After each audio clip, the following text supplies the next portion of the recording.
Then what the is that? It's time we headed back to the Hellraiser universe and perform a deep dive into another character. And who better to explore the facts on than the Hell Priest himself? Let's get into the facts about Pinhead. Let's get to it. Hello everyone, and welcome back to another fact-filled video. This time we are dissecting one of horror cinema's most recognizable figures, Pinhead. At first glance, the description seems simple enough. A pale man, a perfectly carved grid across his face, dozens of pins driven into his flesh, black ceremonial clothing, and a calm voice capable of making the most horrific threat sound like a religious sermon.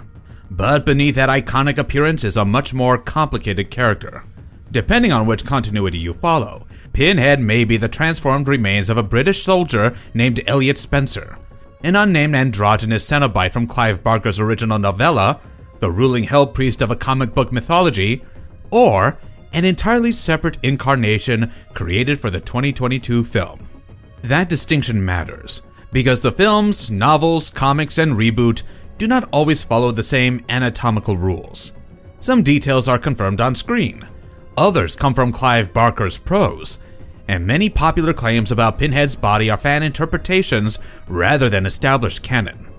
So today, we are separating fact from speculation and examining 15 terrifying physiological details about the Hell Priest. Let's begin.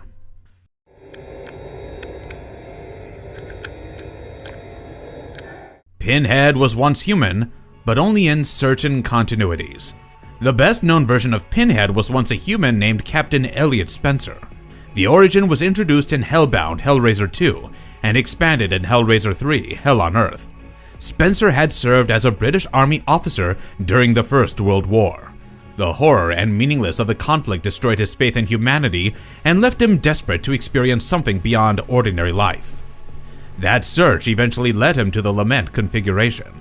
By opening the puzzle box, Spencer summoned the Cenobites and entered their realm. He was transformed into the figure later called Pinhead. However, this origin does not apply automatically to every version. In Clive Barker's novella The Hellbound Heart, the lead Cenobite is never called Pinhead or identified as Elliott Spencer. The character is described as sexually ambiguous and speaks with a light feminine voice. The 2022 Hell Priest, played by Jamie Clayton, is also a separate interpretation. This film gives no Elliott Spencer origin and doesn't connect this version directly to Doug Bradley's Pinhead. So the most accurate answer is this. The classic film Pinhead began as Elliott Spencer. The original literary Cenobite and the 2022 Hell Priest have different or unrevealed identities.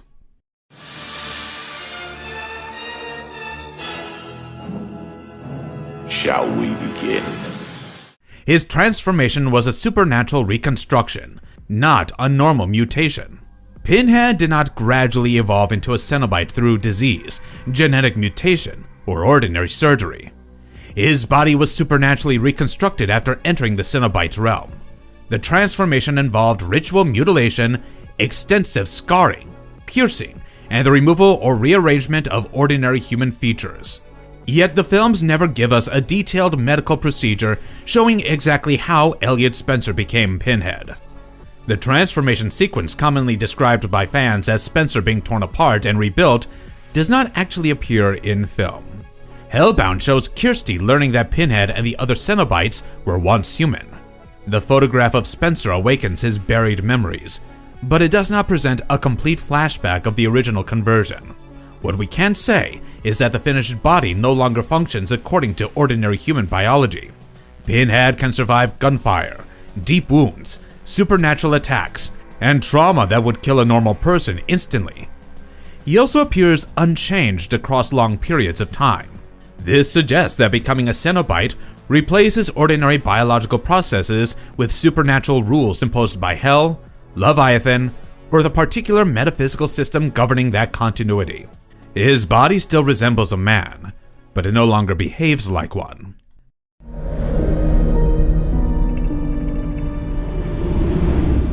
The grid on his head is ritual scarification. Pinhead's most famous feature is the geometrically precise grid cut into his head. Each intersection is marked by a metal pin. The pattern is too clean and symmetrical to be accidental. It resembles a surgical map, religious diagram, or ritual design imposed onto human flesh. In The Hellbound Heart, the lead Cenobite is described as having jeweled pins placed at the intersections of a grid carved into the head. The original film translated that idea into a more industrial and severe design using plain metal pins. However, the movie never confirms that every pin passes through the skull and enters the brain. That popular explanation is an understandable theory, but it shouldn't be presented as medical fact. The visible portions clearly pierce the skin and underlying tissue. How deeply they continue is unknown.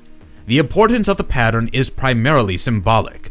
It turns the human face into an ordered field of pain. Pinhead's head resembles a ceremonial object rather than an ordinary person. His identity has been replaced by geometry, ritual, and discipline. He is not scarred randomly. He's been organized.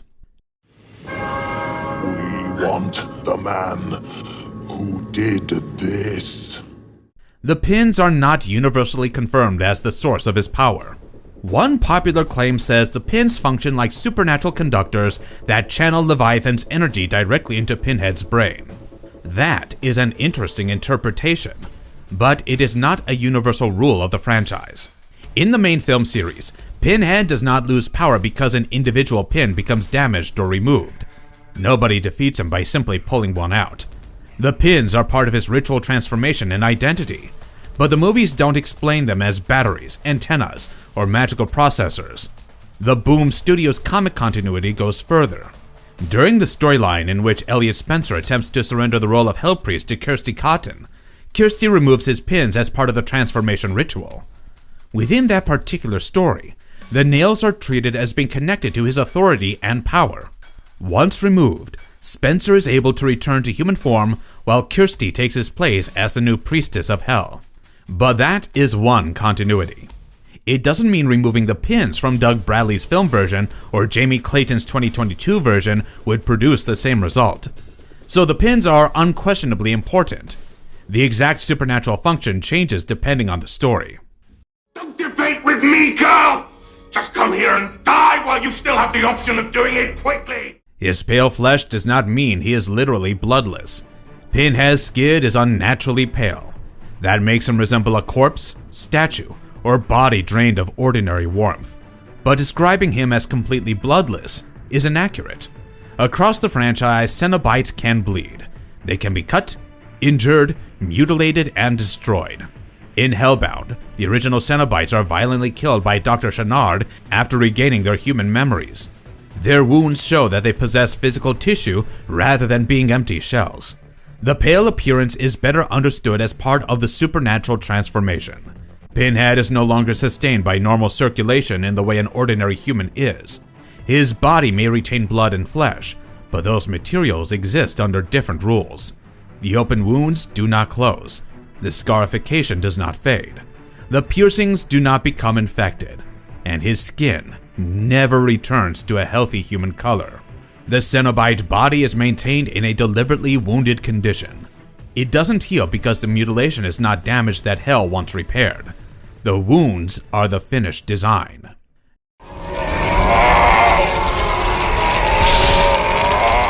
Pinhead can feel pain. Pinhead is not biologically incapable of pain. In fact, pain is central to the entire Cenobite philosophy. Cenobites do not simply ignore pain. They explore the place where pain and pleasure become impossible to separate. Pinhead is struck, pierced, torn, and attacked throughout the films. His reactions are usually restrained because he has experienced sensations far beyond ordinary human endurance. That doesn't mean his nerves are dead. It means his interpretation of pain has changed. For a human being, pain normally signals danger and encourages escape. For a Cenobite, pain can become ritual, knowledge, devotion, punishment, pleasure, or artistic expression. Pinhead's calm response to injury therefore reflects discipline and altered perception rather than complete numbness. In Hellraiser 3, Even when compact discs and other objects are thrown into his body, he responds with dark amusement rather than pain. He understands suffering too intimately to react like an ordinary victim. The pain is real. His relationship with it is what has changed.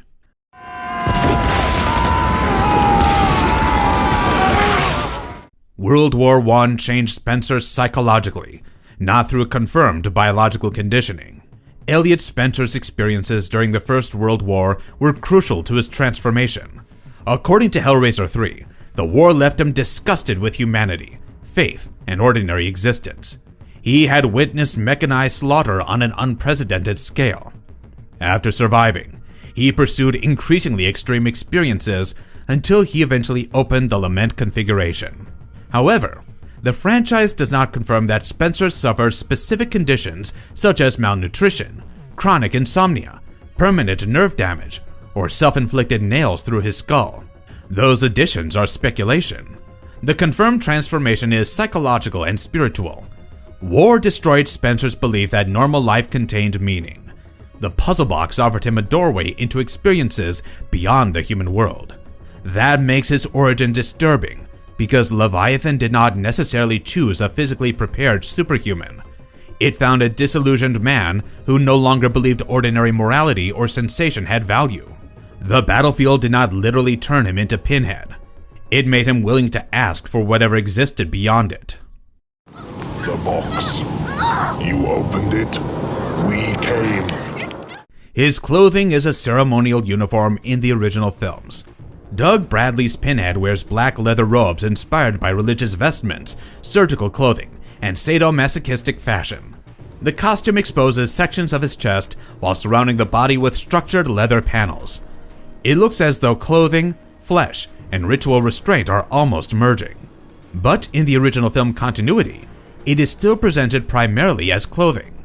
There is no clear evidence that the entire robe is biologically fused to his skin or impossible to remove. Descriptions claiming his flesh is literally sewn throughout the fabric exaggerate what appears on screen. The costume symbolizes his office. Pinhead is not a wild animal covered in random wounds. He resembles a priest, administrator, judge, and surgeon. His robes communicate authority outside the order of the gash. The 2022 film takes the concept in a different direction. That version removes most of the traditional leather and uses folded, peeled, and stretched flesh to create the appearance of ceremonial clothing. For Jamie Clayton's Hellpriest, the body itself forms the vestments. That anatomical robe belongs specifically to the 2022 redesign. It should not be applied retroactively to every earlier Pinhead.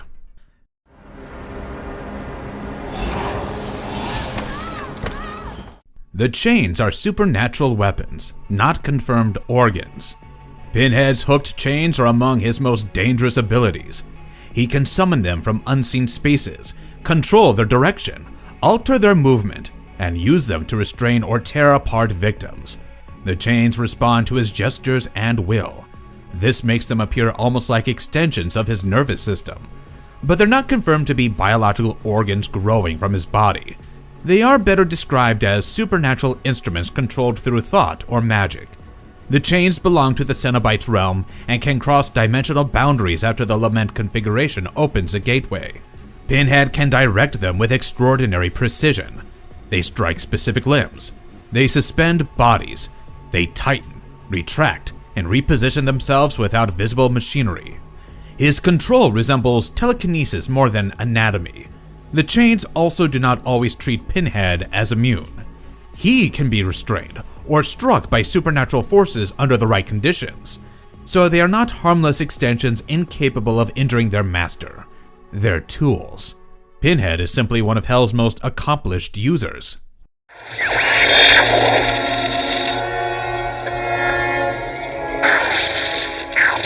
Restoring his human memories can weaken him. One of Pinhead's most important weaknesses isn't physical, it's memory.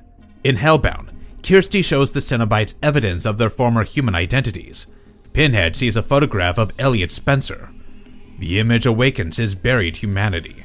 The other Cenobites also begin remembering the people they were before transformation. This does not instantly regrow normal skin or remove their mutilations. Instead, it weakens their absolute loyalty to Leviathan and restores part of their human conscience. When Dr. Channard attacks Kirsty, Pinhead and the others defend her. That act of compassion makes them spiritually vulnerable. Channard kills them, and their bodies briefly reveal their former human faces. The scene demonstrates that the human self was never completely erased. It had been buried beneath Cenobite conditioning. This weakness is psychological, spiritual, and metaphysical, rather than a normal biological reaction. Pinhead's humanity can destabilize the monster.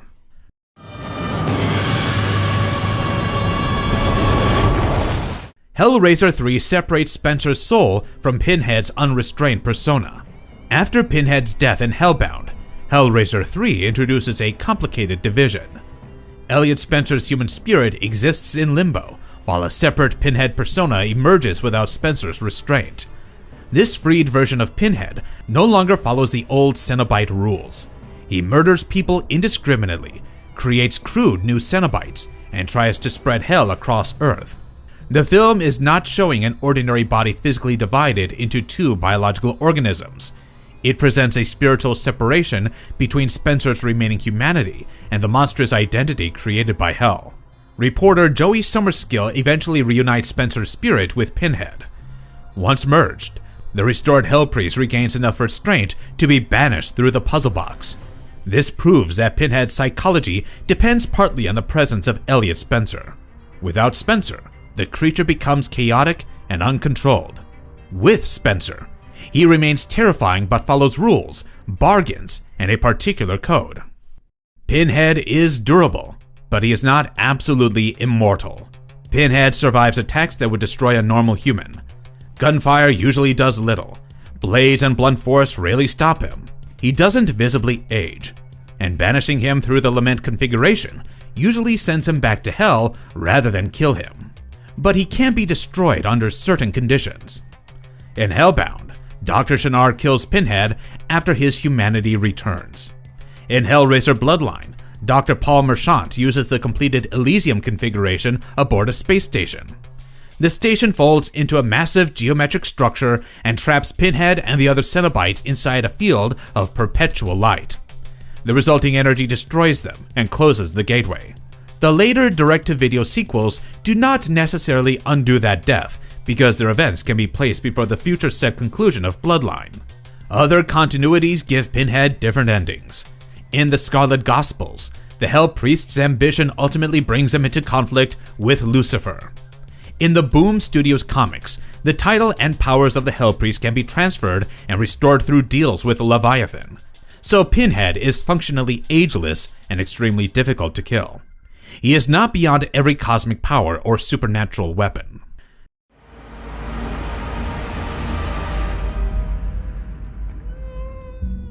The 2022 Hell Priest has a completely different anatomy. Jamie Clayton's Hell Priest was not designed as Doug Bradley's Pinhead wearing a new costume. The 2022 film created a separate version of the Cenobites. Director David Bruckner and the design team moved away from the heavy black leather and made the mutilated body itself resemble clothing. Strips of flesh are cut, folded, stretched, and arranged into ceremonial patterns. The throat is open into a decorative structure. The chest and torso are divided with surgical symmetry. Pins and tension hold the wounds in carefully controlled positions. The result looks less like a human wearing fetish clothing and more like an alien religious sculpture made from living tissue. The design also reflects the more androgynous quality of the lead Cenobite described in the Hellbound Heart. But this priest is not confirmed to be Elliott Spencer. Her anatomy, history, powers, and relationship with Leviathan belong to the reboot's continuity. Cenobite transformation can restructure the entire body. Pinhead is capable of transforming human beings into Cenobites. This ability goes far beyond killing someone and dressing the corpse in leather. The victim's anatomy is redesigned, according to a grotesque theme. In Hellraiser 3, Pinhead turns several nightclub victims into new Cenobites. Their bodies are reshaped around the objects, injuries, jobs, or technologies associated with their deaths. One victim becomes the CD Cenobite, capable of firing sharpened discs. Another becomes Camerahead, with recording equipment built into his skull. JP Monroe becomes Pistonhead, his body modified around mechanical components. These transformations happen supernaturally and rapidly. Bones, organs, skin, and machinery are combined without the normal body rejecting them. The resulting creatures can move, speak, and attack despite injuries that should make life impossible. Pinhead therefore does not merely understand anatomy like a surgeon. He can overwrite anatomy through Hell's power. The human body becomes raw material. Remember. The human mind still exists beneath the Hell Priest. The most disturbing fact about Pinhead is that Cenobite transformation does not always destroy the original person completely. Elliott Spencer's memories survive. His sense of honor survives. His trauma survives. And when Kirsty reminds him of who he was, those memories affect his decisions immediately. The Boom Studios comics developed this idea further by allowing Spencer to return to human form.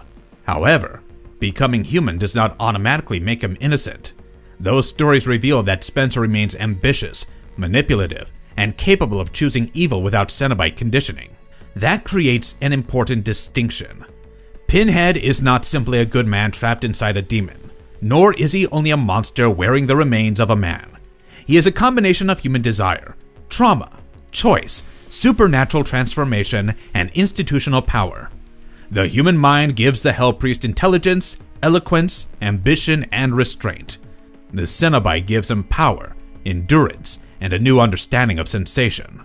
Together, they create something far more dangerous than a mindless creature. I am the way. So what is Pinhead physiologically? When all the reliable information is combined, classic Pinhead can be described as a human consciousness housed inside a supernaturally reconstructed Cenobite body. His flesh is pale, scarred, and deliberately maintained in a wounded state. His head carries an exact ritual grid pierced by metal pins. His body experiences pain, but interprets it through a philosophy in which pain and pleasure overlap. He is stronger and more durable than a human. He does not age normally. He can summon and mentally control hooked chains. He can reconstruct victims into new Cenobites. And his physical power is connected to his supernatural office, the rules of Hell, and the gateway opened through the Lament configuration. But several popular claims remain unconfirmed. The pins are not universally proven to enter the brain. They are not consistently established as his only power source. His original leather costume is not definitively fused to his body. He is not entirely bloodless. And the 2022 Hell Priest should not be treated as Elliott Spencer in a redesigned body. The franchise is full of different continuities. That makes Pinhead's anatomy less like one medical chart and more like several versions of the same horrific religious idea. I want to hear him confess himself. Then, maybe. Beneath the eloquent speeches, hooked chains, and perfectly arranged pins is a transformed human being who turned his body into a permanent temple of sensation. The wounds are not temporary injuries. They are part of his identity. The grid is not random decoration. It is ritual order imposed on flesh. The robes are not ordinary fashion. They represent his office as a priest of experiences beyond human limits. And the chains are not merely weapons. They are instruments through which he shares his idea of revelation with anyone unfortunate enough to open the box. Pinhead remains frightening because he doesn't behave like a raging monster. He's calm, organized, patient, and completely convinced that the destruction of the human body is not cruelty, it is enlightenment. Let us know in the comments down below which iconic Cenobite you would like us to dissect next. Do not forget to like, subscribe, and ring the bell so you never miss another anatomical breakdown.